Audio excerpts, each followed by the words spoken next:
Desmos can be used to improve engagement in the math classroom by allowing students to interact in real time with a graph.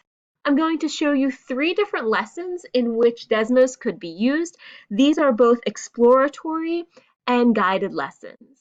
This first exploration was for students to see how the leading coefficient and the degree changed to determine the leading coefficient test of a polynomial for its end behavior.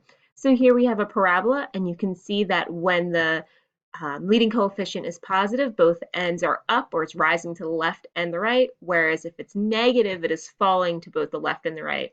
And that's the same if they click on the higher degree if it's even, and then they can change the leading coefficient as well. So what's happening in between is changing, but the end behavior remains the same, whether it is even and positive. And the same is going to happen if we change that for our odd functions as well.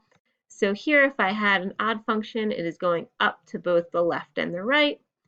And here, if I have with an odd function, it is going down, or one side up and one side down. Another observatory lesson for students would be to explore the vertical and horizontal asymptotes of rational functions. So here I created an equation for a horizontal line and a vertical line, and they can click on the function to make it appear, and they can change the asymptote based off of where they think it should be. So if I unclick this, you can see I have x plus 3 over x minus 5 already highlighted.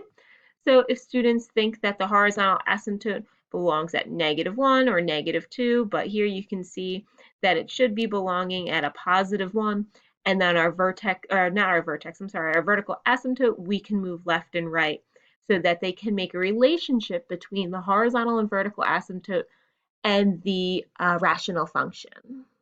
Now, teachers also have the ability to create lessons in Desmos, and this allows students to work through their own pace, and they would go through, they can answer questions in words, and then they can also manipulate graphs to make the equations fit the graph. So in this lesson, students have to change the equation of the parabola to fit the graph. So you can see if I had changed it to 2x squared, I'm going in the opposite direction. So maybe if I change that to a 0.2x squared, I'm getting closer to getting that parabola to be the shape of the banana.